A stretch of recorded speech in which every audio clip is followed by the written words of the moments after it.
Time for a Sports Figures Classic. I'm here with Dan O'Brien, winner of Olympic gold in the '96 Olympics for the decathlon, world's greatest athlete. Dan, has the breakup of the Soviet Union affected your training program? No. It's just we keep hearing stories about how athletes have a hard time getting funding in Russia. That hasn't affected you? Nope. So you'll be ready to represent Russia in the 2000 Olympics in top form. I'll be representing the United States. Wow, so he's leaving his homeland to come and represent the United States. I'm an American. Ah, but it says right here that you're from Moscow. Moscow, Idaho, USA. Okay, we'll be right back.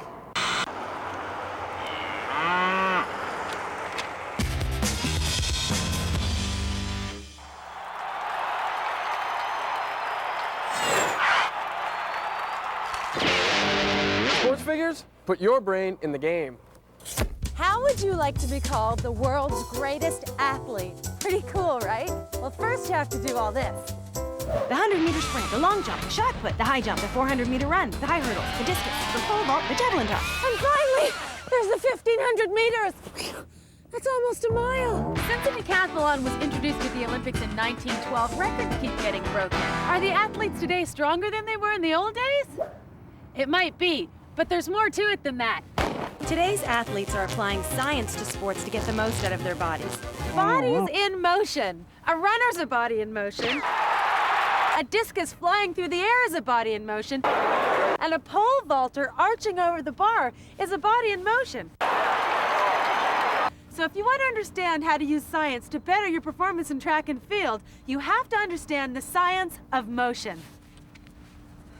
In order to understand motion, you have to understand the meaning of two words: speed and acceleration. You see that guy back there? That's Dan O'Brien. Dan took the gold in the '96 Olympics and is ranked #1 in the world. So I'd say he knows a thing or two about acceleration. When you fill your tax return for occupation, do you put, like, world's greatest, fastest guy? No, I'd like to, but I just put professional athlete. That's good enough for me.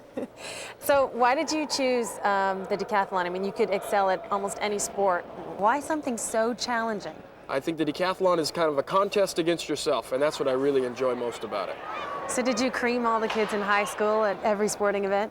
Not all the time, because I was a pretty small kid in high school. I was just scrawny, if you can imagine me, about 5'6", 120 pounds, and a big old afro running around out there. That was me, and my parents didn't let me play football until I was in the 11th grade because I was just so small. But I got bigger and stronger, and then I started to excel. My 11th and 12th grade year, I was a good runner, good wide receiver, and I played a lot of basketball. Speed's a really important part of what you do, right? Absolutely. Of the 10 events in the decathlon, 9 of the events involve speed, and so I have to be very speed conscious. So what can you tell us about speed?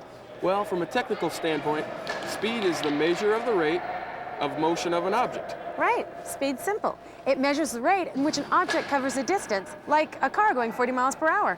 That's right. If it kept going 40 miles an hour, in 1 hour it would go 40 miles. Okay, guys, how do we measure speed? In a car, the speedometer measures it. Yeah, but what about in the 100-meter sprint? Races are usually measured in times. Right, but that doesn't tell us the runner's speed. We have to break his time down into speeds. Couldn't we just divide the distance covered by the time it took? In 1991, Dan O'Brien broke the current world record by running the 100 meters in 10.23 seconds. Okay, so now we have a time for a certain distance, 10.23 seconds for 100 meters, which means we can figure out average speed using the equation average speed equals distance over time. The distance we know, 100 meters. The time we know, 10.23 seconds. All we have to do is divide distance by time, and we've got an average speed of 9.77 meters per second. Speed's always measured in terms of distance and time, miles per hour, feet per second, whatever. Dan ran an average speed of 9.77 meters per second. That's this far every second. But he wasn't really running that speed during the whole race. What do you mean? That was his average speed, but it took him time to get up to that speed. Maybe he slowed down or sped up towards the end of the race. Right. So there's two types of speed. There's average, like we just did, and the other's called instantaneous. Dan's speed is going to vary during the course of the race. At the start, his speed is 0 meters per second. Then as he leaves the blocks, he goes faster and faster until he reaches top speed. Then he might slow down if he gets fatigued or speed up with a push to the finish line. So how are we going to find Dan's speed at any given instant of the race? Instantaneous speed is kind of hard to judge because you can't freeze time. A good example of instantaneous speed is a car's speedometer.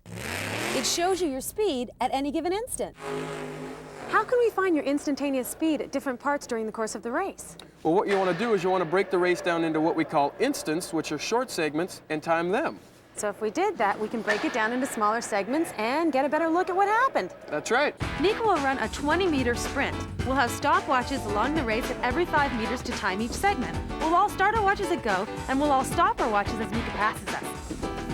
On your mark, get set, go! The first 5 meters took 1.91 seconds. At the 10-meter mark, the time was 3.1. At 15, it was 4.08, and at 20, 4.89. We can find the time each segment took by just subtracting. So we get 1.91 for the first 5 meters, 1.19 for the second 5 meters, 0.98 to run the third 5 meters, and 0.81 for the final 5. Okay, now that we've figured out the distance and time for each segment, what's next? Well, now we can figure out speed using speed equals distance divided by time. Right, just like we figured out the average speed for the whole race, we can figure out the average speed for each smaller segment. So we just divide 5 meters by the time it took to get how many meters per second. The first 5 meters, the average speed was 2.6 meters per second. Then for the second 5 meters, the average speed was 4.2 meters per second. The third was 5.1, and the last 5 meters was 6.17. Now we have a pretty clear picture of our run. Nika was moving faster and faster in each segment. Hi, what did I do? Ma'am, I stopped you for doing 70 miles an hour in a 55-mile zone. Oh, well, I couldn't have because I just left the house 5 minutes ago. Get it? 7 miles per hour? 5 minutes? Okay. Yes, ma'am. Could I see your driver's license, please? Dan, we just figured out times and speeds for segments of a race. That's right. They're called split times, and we call them splits. Does a runner actually use splits? All the time. You know, a runner uses splits to analyze his race and to establish some kind of pacing. We could take Dan's split times for every 10 meters of the race. Then it'd be really simple to graph out his speeds like this. Look at what we get. He reaches top speed around the 40-meter mark. At the 90-meter mark, he slows down a bit to 10.98 meters per second. He was slowing down between 80 and 90 meters. Then he put on a burst for the final 10. So we've seen average speed and instantaneous speed and their relation to time and distance. So what can we tell about Dan's speed from our analysis of the 100-meter sprint? He was going faster and faster. And what does it mean when an object goes faster and faster? He was accelerating. Exactly right. Acceleration. Anytime we change our speed, we're accelerating. Faster, that's positive acceleration. Slower, that's negative acceleration. We always talk about acceleration in terms of time. Acceleration is the rate of change of speed. How long something takes to change speed. Look at the first 40 meters of Dan's race. He was accelerating, and we can figure out his rate of acceleration. Dan accelerated to his top speed of 11.36 meters per second at about 40 meters. To figure out his average rate of acceleration, all we have to do is take the change in speed, 0 to 11.36 meters per second, and divide it by the time it took, like this. Acceleration equals change in speed over time interval. Simple. How do we figure out at what rate Dan's speed changed from 0 to 40 meters? His change in speed was 0 to 11.36 meters per second, so it's 11.36 meters per second. Just divide that by 4.91 because that's how long it took, and you will find his average acceleration. That's 2.3. Yeah, but 2.3 what? Hey, Dan, we figured out your average acceleration is 2.3, but 2.3 what? You divided speed by time, right? All right, so here's what you got. Your speed was meters per second, and your time was in seconds. So your answer is meters per second per second. Huh? What that means is Dan's speed increased by 2.3 meters per second for every second he ran. You can think of it like this. At the end of Dan's first second, he was traveling at a speed of 2.3 meters per second. At the end of his next second, he'd be going 4.6 meters per second. He adds another 2.3 meters for every second he runs. Whenever we talk about acceleration, we talk about it in distance per second, or we can say per second squared. We can do that for each of our splits and figure out Dan's acceleration throughout the race. But what about where he slowed down? That comes out as negative acceleration. Right, and with this information about Dan's acceleration, we can get a really clear picture of his performance throughout the race. So what help would seeing a chart of your acceleration be to a runner? Well, they would know their strengths and weaknesses. If they didn't get a very good start, they would know that they would need to accelerate faster later. And if they were a fast accelerator, they would need to know that they can't slow down later because somebody may be coming on at them later in the race. I see, so some runners might be faster getting started, but not have as fast a top speed. That's right. A good example of that would be Carl Lewis in the 1991 World Championships.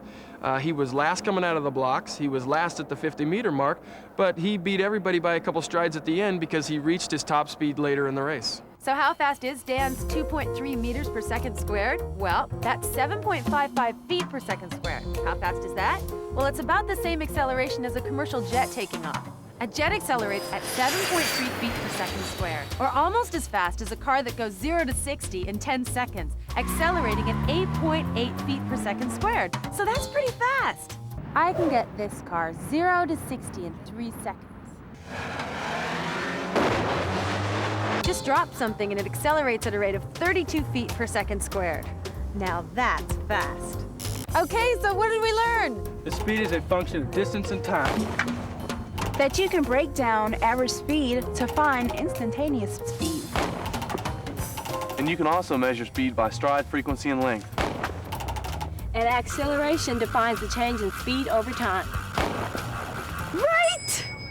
I'd like to thank Dan O'Brien, Rick Sloan, the students at LDville High School, Rob, Nathan, Tia, Nika, Leroy at the HEG Athletic Complex for helping us out today with ESPN2 Sports Figures Tracking Speed.